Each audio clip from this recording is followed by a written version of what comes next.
तो चलिए शुरुआत करेंगे पहली खबर के साथ कि दोस्त की तो सुनो सरकार, क्योंकि बिहार के मुख्यमंत्री नीतीश कुमार के पुराने दोस्त और इंजीनियरिंग कॉलेज के उनके साथी नरेंद्र कुमार सिंह ने उनसे गुहार लगाई है। नरेंद्र कुमार सिंह सहरसा के महिषी प्रखंड के अंतर्गत मैना गांव के रहने वाले हैं। दरअसल पिछले कई सालों से मैना गांव में एक उप स्वास्थ्य केंद्र है जो कि बंद पड़ा है, वो खंडहर में तब्दील हो चुका है, लेकिन स्वास्थ्य केंद्र पर ना तो डॉक्टर है ना तो कोई नर्स आते हैं और लोगों को वहां पर दवाइयां तक नहीं मिलती। अपने इलाके में बंद पड़े इससे स्वास्थ्य केंद्र को लेकर नरेंद्र कुमार सिंह ने अपने मुख्यमंत्री दोस्त से गुहार लगाई कि वो इस पूरे मामले में हस्तक्षेप करें और गांव समेत बिहार में जितने भी स्वास्थ्य केंद्र बंद पड़े हैं उन सबको चालू करवाया जाए।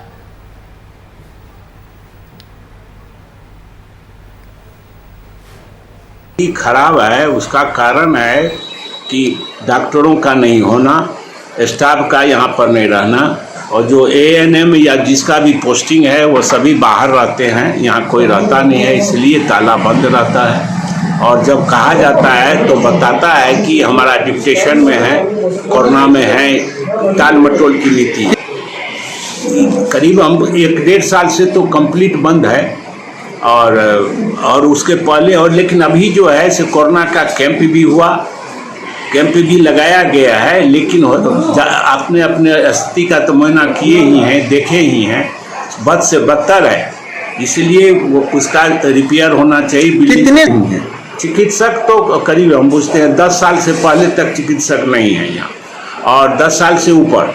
और इधर जो कुछ डिप्टेशन में कभी कभी डॉक्टर 1-2 बार आते थे, सोमवार और बुधवार को, लेकिन उसका भी आना करीब 1-1.5 साल से बंद, 2 साल से बंद। मैं यहाँ जिला स्तर पर सिविल सर्जन को इस सब चीज़ के बारे में अवगत किया था। जिस समय अशोक सिंह सिविल सर्जन थे तो उन्होंने तुरंत सप्ताह में 2 दिनों के लिए डॉक्टर का डिप्टेशन किया था, यहाँ आकर देखते थे, लेकिन उनके जाने के बाद यहाँ पर आना जाना सब बंद हो गया, उसी कारण जर्जर की स्थिति। इस बात से तो मैं सहमत नहीं हूँ, लेकिन हॉस्पिटल का व्यवस्था जिला स्तर पर हुआ है, सदर में हुआ है और मुख्यालय में ये ब्लॉक स्तर पर हुआ है, लेकिन उप केंद्र पर इसकी व्यवस्था करना अति आवश्यक है। 10 बेड का सभी व्यवस्था किया जाए, हर एक प्रांत में हर एक जगह उपकेंद्रों पर करना आवश्यक है, क्योंकि कोरोना की तीसरी लहर के पहले इसकी व्यवस्था आवश्यक है। ये मैना उप स्वास्थ्य केंद्र है जो लगभग हम लोग के होश में तो नहीं खुला है।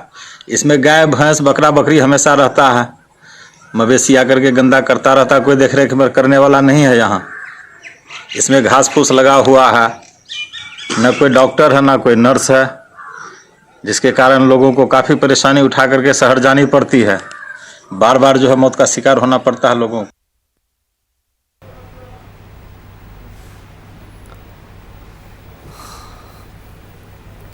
तो नरेंद्र कुमार सिंह नीतीश कुमार के दोस्त जो इस समय बिहार के सीएम हैं फोन लाइन पर। नरेंद्र जी स्वागत है वीआईपी न्यूज में।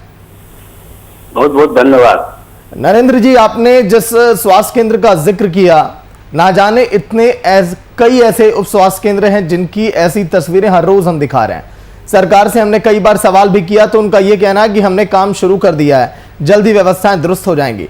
आपके यहाँ का आलम क्या है नरेंद्र जी? मेरे यहाँ तो जहाँ तक सवाल है, ब्लॉक स्तर हमने पहले बताया भी था एक इंटरव्यू में कि ब्लॉक स्तर तक आया है, लेकिन अभी भी ब्लॉक में भी डॉक्टरों की कमी है, नर्सेज की कमी है। और उपकेंद्र का हम इसलिए ने जिक्र किया कि अब गांव में जो तीसरी लहर जो आ रही है कोरोना का, उसके पहले सरकार को यदि गांव में कोरोना से सुरक्षा देना है तो अविलंब इस पर पूरे प्रदेश में सभी उपकेंद्रों पर डॉक्टर का डिप्टेशन, नर्स का डिप्टेशन या जो भी इसके टेक्निकल हैंड हैं टेस्ट करने के लिए सारी सुविधा कम से कम 10 बेड का और जो इंफ्रास्ट्रक्चर है उसको इम्प्रूव करके अविलंब करने की आवश्यकता है। सिर्फ बात करने की जरूरत नहीं है, काम करने की जरूरत है जी। क्या नरेंद्र जी उम्मीद है आपको, आप सीएम नीतीश कुमार के करीबी हैं, उनके दोस्त भी आप रह चुके हैं इंजीनियरिंग कॉलेज में, तो वो आपकी बातों की तरफ ध्यान देंगे? नहीं, ध्यान तो अवश्य देंगे और ध्यान दे रहे हैं।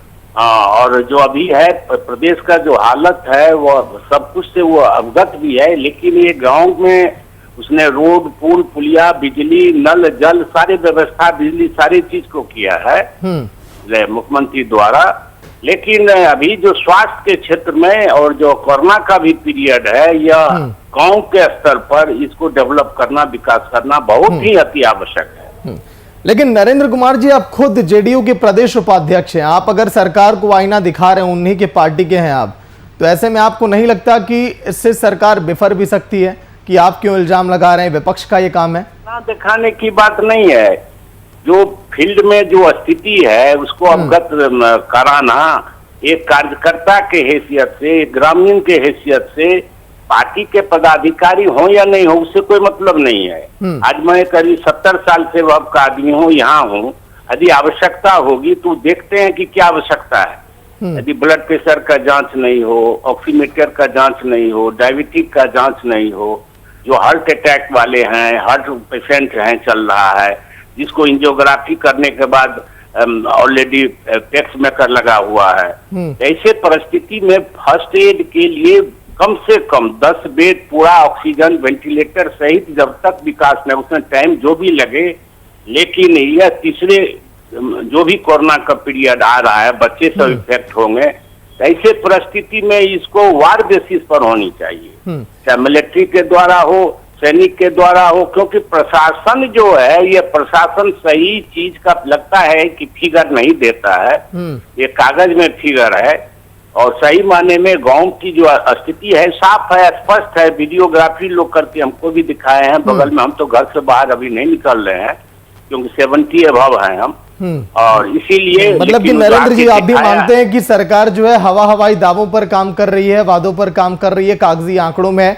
ग्राउंड पर उतरकर वो ये नहीं देख पा रही है कि कहां पर लोगों को परेशानियां है, कहां पर हम फेल हैं। परेशानियां है, जो इंफॉर्मेशन दिया जाता है वो आदमी जमीन पर पहुंचकर हकीकत बताता नहीं है, और जो भी अवगत कराने वाले हैं, पदाधिकारी हैं, जो हाई लेवल है, प्रधान सचिव, ये सब जो आकर के करेंगे, कुछ एरिया में पटना शहर में देख लेते हैं, पटना से बाहर गांव में देख लेते हैं, उससे तो गांव नहीं ना है, ये तो 80%, 70-80% गांव में लोग रहते हैं। इसीलिए गांव को विकसित करने में भी अभी समय लगेगा, और ये कमी है उसको पूरा करना, इसलिए हमने मुख्यमंत्री और स्वास्थ्य मंत्री से आग्रह किया है। नहीं नरेंद्र जी, देखिए, इसको बने काफी लंबा वक्त हो गया। मैं ये भी आपसे जानना चाहूंगा कि इन सभी का निर्माण कब हुआ था, और निर्माण करने के पहले क्या पूरी प्रक्रिया, पूरा रोडमैप इस पर तैयार नहीं किया गया कि कितने डॉक्टरों की नियुक्ति की जाएगी, कैसे इसमें काम होगा, कैसे लोगों को सुविधाएं मिल पाएंगी? नरेंद्र जी, इससे प्रतीत तो होता ही है कि गांव में जितने भी सब सेंटर और केंद्र या जो भी हैं, उसका प्लानिंग सही माने में गांव तक नहीं पहुंचा है, तो माना ही जा सकता है कि ब्लूप्रिंट गांव लेवल का ग्रामीण क्षेत्रीय विकास के लिए स्वास्थ्य के क्षेत्र में कमी है। चलिए, शुक्रिया नरेंद्र जी बातचीत के लिए वीआईपी न्यूज में। तो नरेंद्र कुमार जो जुड़े थे फोन लाइन पर, नीतीश कुमार के करीबी हैं, उनके दोस्त हैं और प्रदेश उपाध्यक्ष भी हैं। इनका खुद ही कहना कि ग्राउंड पर तो सरकार फेल है। अगर ग्राउंड पर उतरकर सरकार काम करती, पूरा रोड मैप अगर तैयार किया जाता, तो यहां पर आपको मरीज दिखाई देते उन उप स्वास्थ्य केंद्रों में, डॉक्टर दिखाई देते, नर्सें यहां पर आपको दिखाई देती। लेकिन अफसोस यहां पर कीड़े मकोड़े, बिच्छू और ये खेतों के बीच में ये सिमट कर रह गया।